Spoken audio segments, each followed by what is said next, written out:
Indiana wins the national championship. Who from the SEC could be the next Indiana? Time to get our SEC squad together. You're talking ball with the SEC squad. From Alabama to Tennessee, from Georgia to Oklahoma, from Auburn to Texas, it's the local experts of the Locked On Podcast Network bringing you scoops, breakdowns, and the most comprehensive preview of the upcoming SEC weekend. It's the SEC squad, and we have a seat for you. Hurt feelings and thin skin are prohibited. Squad up, you're part of the SEC squad.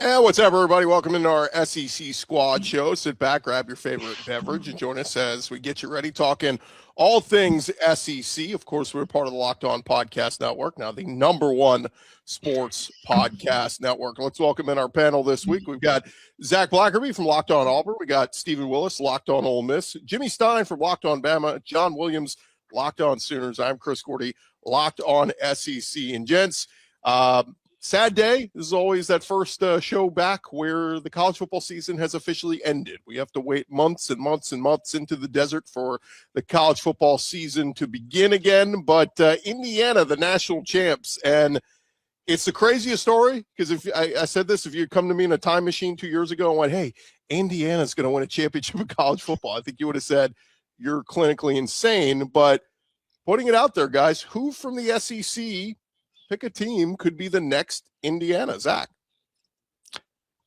Well, I mean, if you're just going to lob it up to me, I'll say the Auburn Tigers. No, I mean, I think there's several teams in the SEC that have the situation that Indiana could potentially have with these new coaches coming in. I mean, you look at Auburn, you look at Florida, I'll put LSU in that conversation.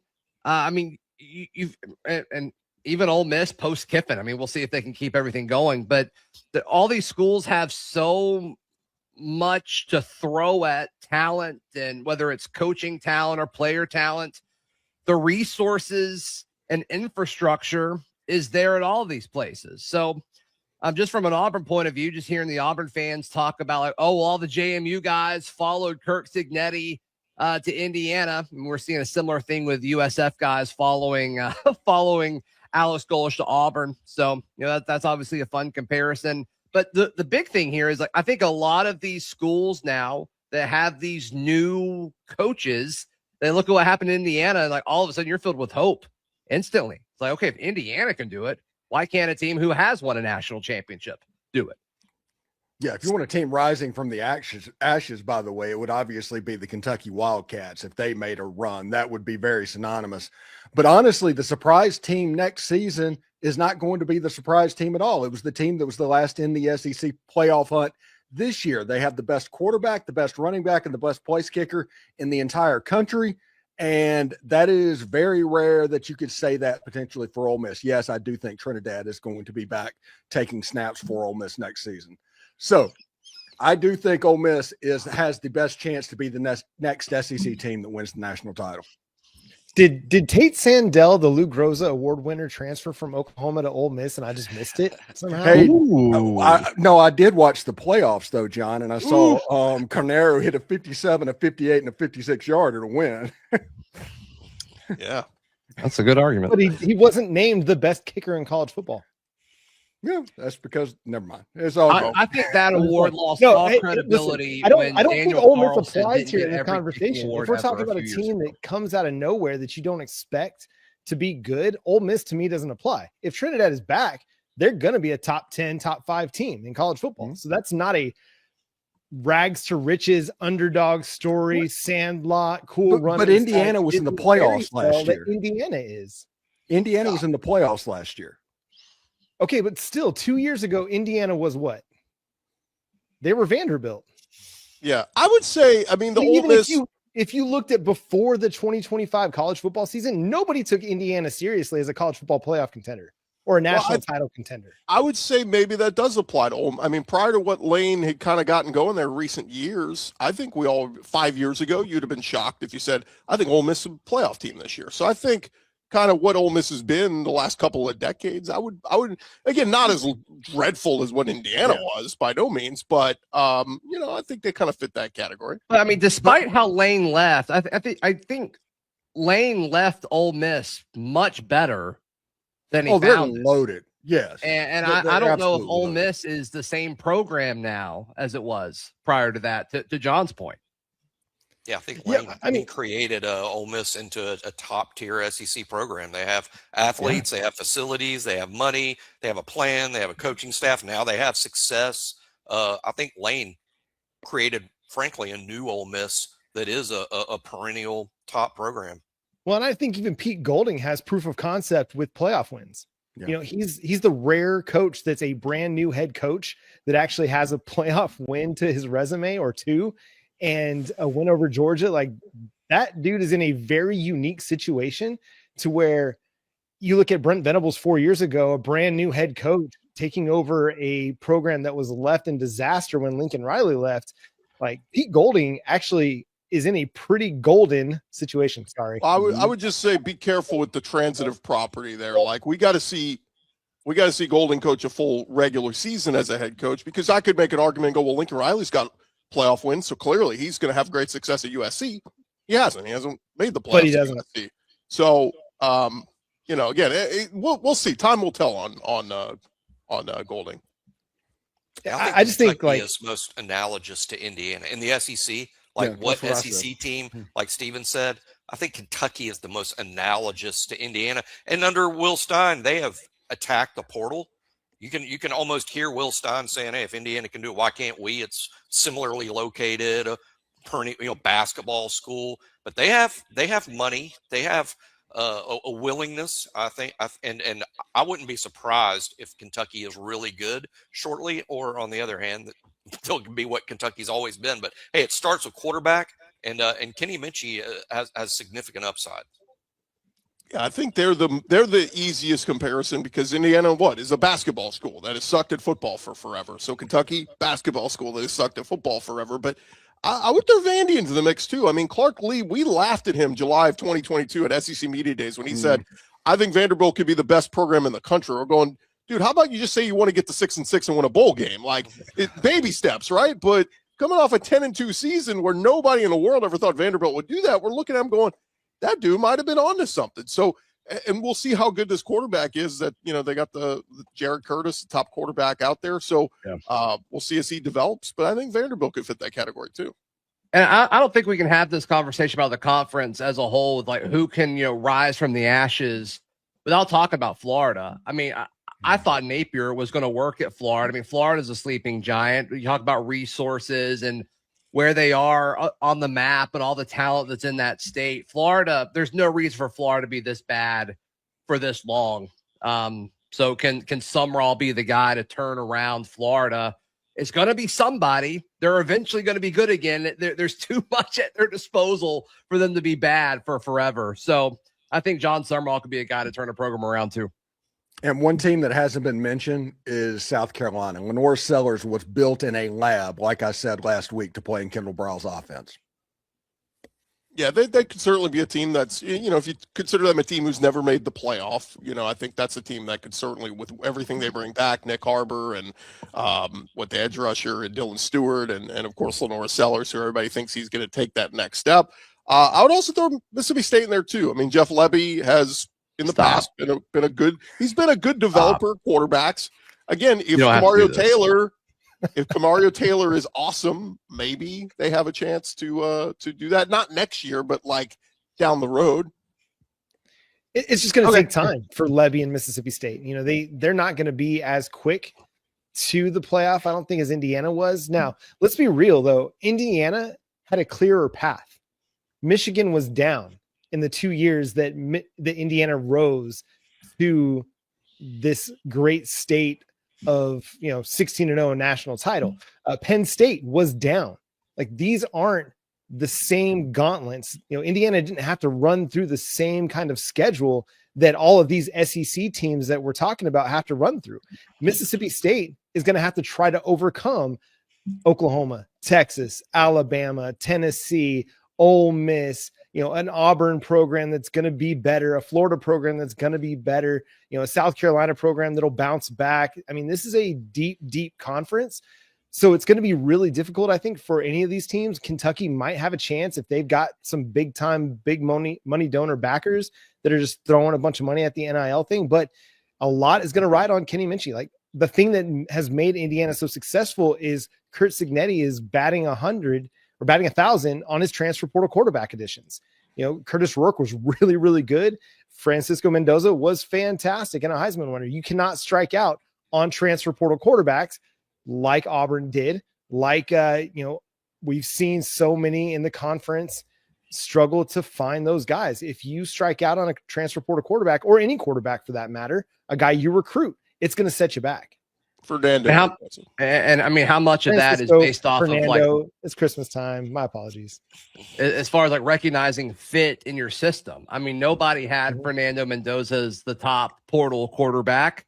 I mean, he whooped Auburn at Cal. And I remember like looking at that game, like, wow, this Fernando Mendoza guy's good. I had no idea he'd be a Heisman winner and, win a national championship. But I mean, that just goes to show how important fit is in this transfer portal era, when we're so used to and accustomed to looking at, is this guy a 4-star? Is he a 3-star? Whatever. To now in this portal system where like, you can't scout these 4,000 players that are in the portal. We're all just kind of guessing based off of what they did in a previous spot and their production. And it's up to these coaches to kind of shift through all of that and say, hey, I don't care what his production was. I don't care what he was out of high school. This guy fits what we want to do. And some coaches have been better at that than others. Lane Kiffin taking Trinidad Chambers from Ferris State. We all looked at that addition, or at least I did, looked at that. I was like, oh, that's a weird addition, but okay, maybe he'll be a backup. And I mean, to me, he should have been a Heisman finalist for how good he was last year. But that just goes to show you find the right guy to put in the right system, and they can be incredibly dynamic for you.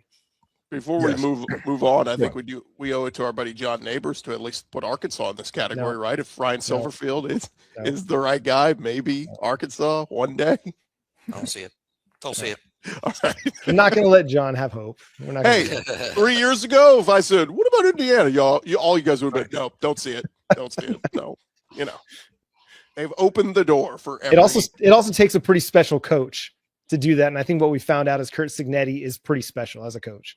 Yeah, I mean, even at James Madison, he was great, but was anybody running to, we'll see. Well, even when James Madison was FCS, he was getting to the championship game. He's won everywhere he's been. People just aren't chasing 60-something-year-old head coaches in college football. That I think some of it's an age factor. He was a little bit overlooked because he's of an older demographic, and these programs are looking for somebody that they can have for 10, 15, 20 years. It's been pretty rare in the history of college football that a new coach arrives on the scene that captures everyone's imagination, and he's a new name to everybody, and he's 64.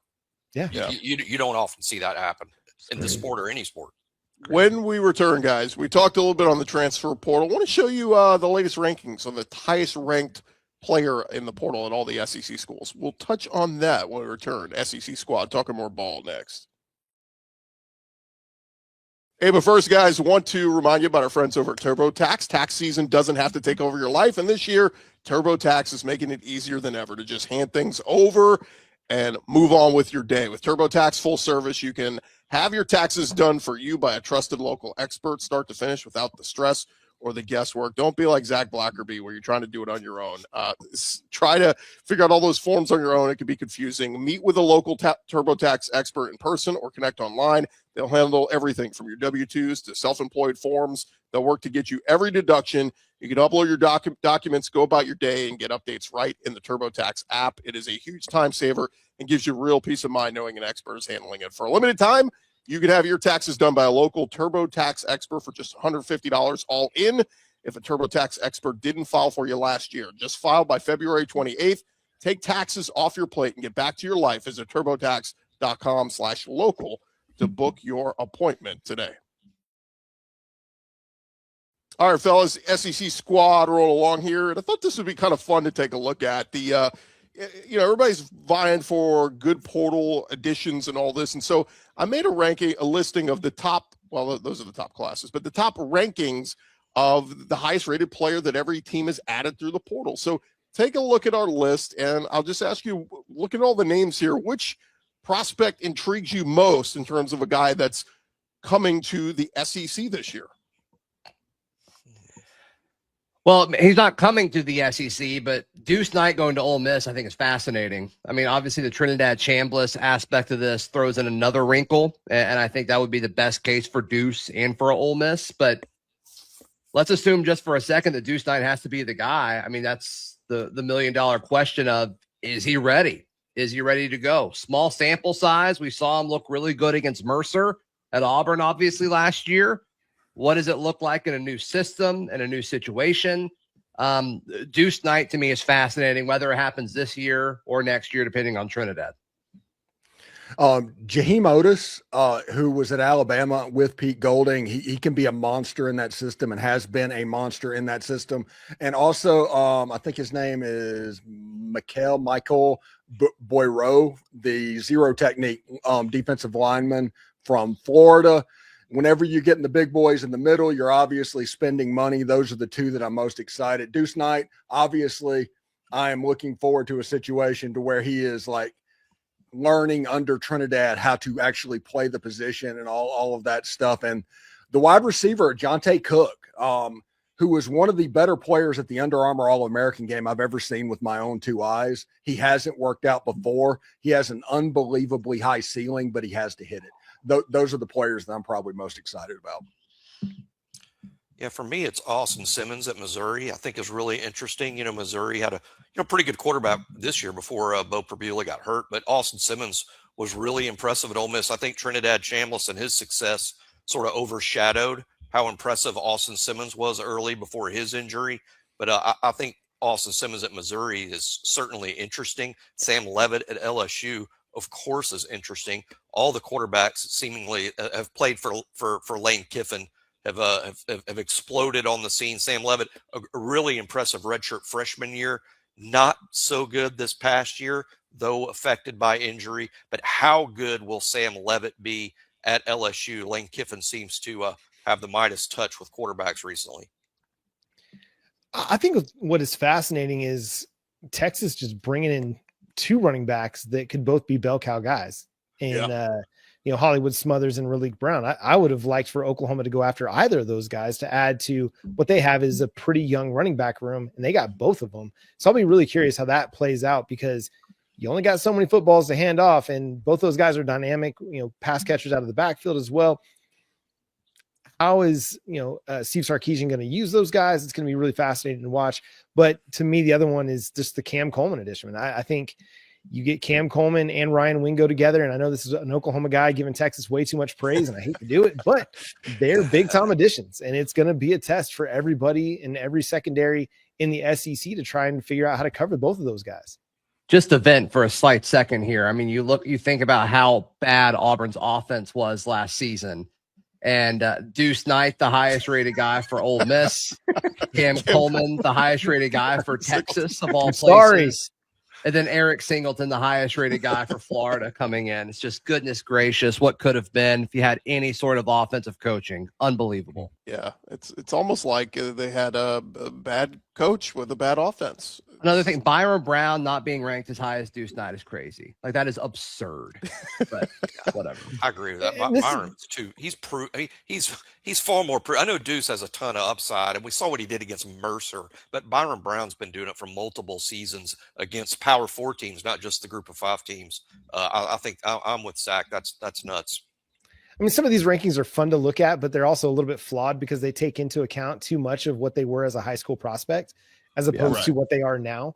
Like, I don't care that a senior was a 4-star prospect out of high school. That doesn't matter anymore. Tell me what he's done in college. It's just impossible though, because not everybody's production it should be weighted the same. It shouldn't. And with these high school rankings, I mean, these guys have been charted and scouted for years. I mean, Jimmy, I'm sure you can speak super well to that. Like this guy's a 3-star for forever, then he gets his 4-star, and that's a big deal. Like, you just have so much information about these guys. And then we're having to rank, 4,000 players in the span of like 2 weeks. It's impossible. We just got to guess. Two people. Yeah. Like, it's basically like ranking for the transfer portal is like PFF grades. There's just not enough people to do it. There's some context there that's useful, but like it's not doctrine for sure. Yeah, what we do in the industry in terms of a recruiting cycle, a recruiting class, you're talking about 14, 15 months of ranking those kids and the all-star games, and the commitments come out sort of slow. The transfer portal does it all in 2 weeks. Unbelievable. But the high school recruiting cycle takes 15 months. And that's why it's just around the clock news, impossible to rank these guys. It's just so much, so fast. The only other one I'll point out on that list that I really liked, Chaz Coleman going to Tennessee. Jim Knowles taking over as DC at Tennessee. That really intrigues me because there's been the staple that it takes him a little over a year to settle in at a new spot and really get the defense going. But he's bringing a bunch of his guys from Penn State with him. So you got to think there's going to be some continuity there. But really intrigued by that because we know Heupel's always got the offense. We don't even know who their quarterback is right now at Tennessee, but you feel pretty good. The offense is going to be fine. But if the defense gets to like really, really good level, watch out for Tennessee next year. Interesting quarterback situation too. I guess they're likely going with the young guy, George McIntyre, certainly a highly regarded high school quarterback, but and they took a few swings in the portal, but they seem comfortable with McIntyre. Yeah. Any other thoughts on this, guys, before we move on? Oh, by the way, Zach, we created this graphic for you last week, Chris Marler. So feel free to use that however you see fit. We got a lot of them. Look, I think some of those South Florida guys are going to be impactful in the SEC. I really do. I mean, Byron Brown, Keyshawn Singleton, there's going to be some studs, I think, from South Florida. I mean, there's proof of concept from Kurt Cignetti about, hey, you bring guys that fit your system that have the same mentality. There's a chance that you can have a lot of success. I mean, we'll see if it happens for Auburn, but it worked for Indiana. They beat Florida. They won as many. They can go into that locker room and look at the guys who are returning and say, we won as many SEC games last year as you did, which makes me want to cry. But here we are. By the way, before Gordy goes to break everything, I do want to say props to Mississippi State. They've actually had a very good portal cycle that went through this time. And you look at it, Jeff Levy's doing some work. They're not getting credit for it yet. And I know I'm the Ole Miss guy, but they're doing some work right now. Gordy just picked him to win the SEC last segment. What do you mean? I did not. I mean, Jeff Levy was key to Oklahoma's portal success and NIL stuff before he left for Mississippi State. So it's no shock to me that he's having success on that front. Yeah, 34th of all college football. I think that's pretty good. Again, these are subjective rankings, but just pretty cool to have every SEC team in the top 40 basically of portal rankings. So tells you where college football is moving now. It ain't all about just recruiting. It's about portal and, hey, do you have the right quarterback? When we return, looking ahead, never too early to look ahead. The folks at On 3, they gave you the way too early top 25 for 2026. We'll touch on that next.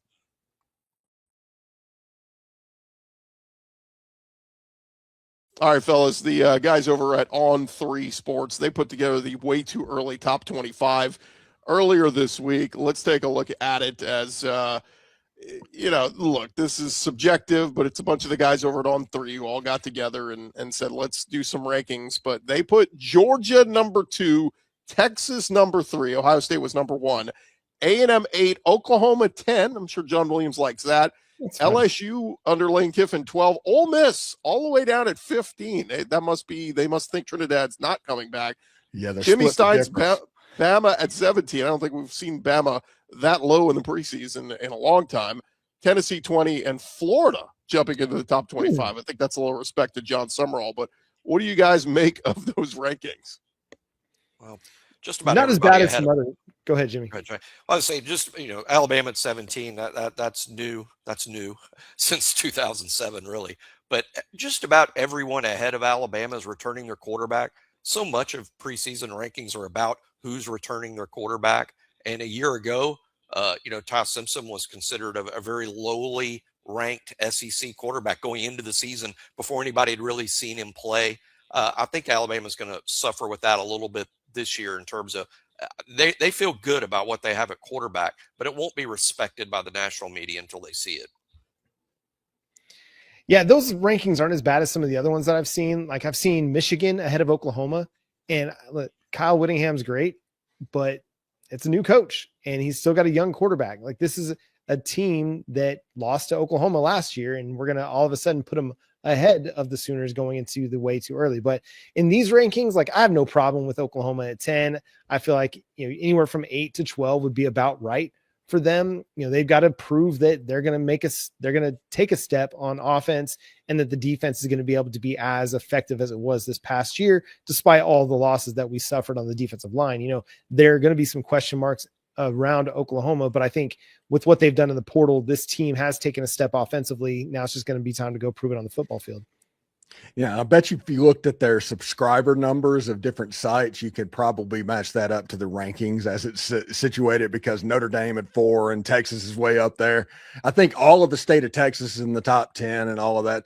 It's way too early rankings, and nobody likes a list more than college football fans in January after the season's That's right. over. Let's go. Yeah. So it's fun. It's fodder, and it's content for all of our shows. So I like it. People love lists. So I said, Chris, you put that list back up, Chris. Look at when I'm what. So Julian Sands back at 1. Gunnar Stockton's back at 2. Arch Manning at 3. Carr at 4. Indiana's got a well-known transfer coming in, and Josh Hoover. Oregon's got Dante Moore back. Not sure what Texas Tech situation is. A&M returns Marcel Reed. Yeah, Sorsby at Texas Tech. Marcel Reed, at 8. Miami's apparently going to have Mensa. Oklahoma brings Mateer back. Michigan brings Underwood back. You just go through. It's just who's got their quarterback coming back dominates all of these type lists. Yeah. Penn State feels a little bit too high for me. Yeah, that's like somebody loves Matt Campbell and they're like, oh, he's going to do awesome there. And I like Rocco Beck too, but that's a big jump in competition for them.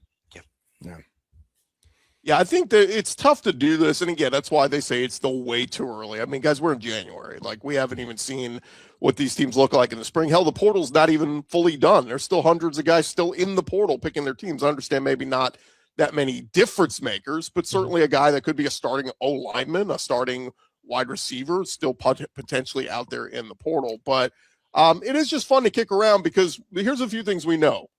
We know Texas is going to get a ton of hype because of Arch Manning returning with adding Cam Coleman, right? Like Texas is almost a lock to be top 5.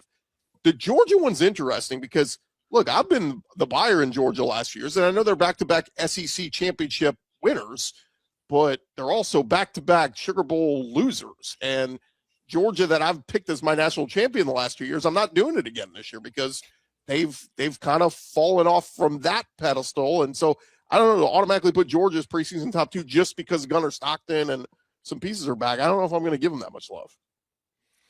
Yeah, to me, it's about the consistency with Georgia. Like that's why I'm still going to be high on them, is because I haven't seen a lull out of that team. Yes, they haven't necessarily performed as well as you expect them to in the playoff games, but they're still getting deep into the playoffs and they're finding their way to contend for national titles. It's just not reaching the pinnacle in the last few years, but they're still as consistent as anybody in college football.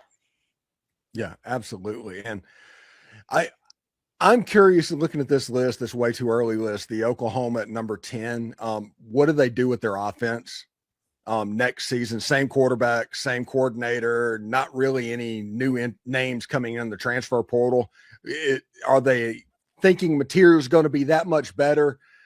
That is my question at 10, just looking at this list. Yeah, I mean, they added Marion Harris, the right tackle from Arkansas, who was apparently their top rated portal addition. They added Trell Harris, who was an all ACC performer, had almost 900 yards receiving last year. Added Parker Livingston, who had 6 touchdowns for Texas and was Arch Manning's roommate, over 500 yards as a redshirt freshman. So they've made additions on the offensive side of the ball. Brandon Olson, our guy's favorite tight end, Hayden Hansen from Florida, Rocky Beers from Colorado State. They've really been aggressive, upgrading the offense and attacking needs so that, hey, listen, even though we lost some guys on the defense, our offense is about to take a step. So the defense isn't having to carry us every single week like it had to in 2025. So no, they've been aggressive to try and get John Mateer some weapons. And I think they've been really successful at finding not just guys that can play, but a variety of types of guys that can play. And they brought back Isaiah Satania, who had almost 900 yards receiving and was an all SEC guy as well. So the offense should take a step To me, it's going to be more about what the offensive line does. Can they take a step? Because you were really, really young. They played 3 freshmen for a lot of this season, and it looked like that. They just weren't physically up to the task. Mentally, they were there. In a pass protection scheme, they were there. As run blockers, still had some ways to go. But hopefully this offseason of strength and conditioning gets them a little bit better footing as they attack the SEC in 2025 or 2026. Can I give you all the one I would flip out of here and put in? I would trade Florida for South Carolina. I think Lenora Sellers. I think that should be maybe 24-25, but I would maybe sneak in South Carolina into a preseason top 25 just because I think what a difference Kendall Briles will make with that offense. May regret saying that. Oh, and Christian Clark, the freshman running back from Texas that Longhorn fans loved. He's now at South Carolina. He rushed for 100 yards in the bowl game against Michigan. Yeah. I think that's fair. I mean, South Carolina was one of those teams that was just cursed by injuries this year and didn't really have a chance. Like Lenora Sellers, as good as he is, didn't have a chance because there was no offensive line to block for him. So if they have any kind of injury, good luck. They're going to be a bounce back team flirting with 8, 9, 10 wins. I don't think that they should be considered as highly as they were going into 2025, but they're going to be a team that's going to create some problems for some of these SEC teams, and they'll perform well in non-conference, and they've got one of the better quarterbacks in college football. So the's a chance, man. I don't think that's out of the question. They improved that O-line too. They got a lot of big portal pieces that they added. All right, fellas, as we wrap up, I want to thank our listeners for making us your first listen of the day. Thank you for making Locked On the #1 sports podcast network. If you haven't already, go check out our new Everydayer Club. We're talking access to your favorite Locked On show, ad-free audio feed for Locked On, and then also an invite to the members-only Locked On Everydayer Club Discord server where you can chat with us and ask any SEC questions you might have. It's $5 a month or $50 for the whole year at the LockedOnPodcast.com/Everydayer to learn more. For Zach Blackerby, Stephen Willis, Jimmy Stein, John Williams, I am Chris Gordy. This has been our Locked On SEC Squad Show. Talk to you guys next week.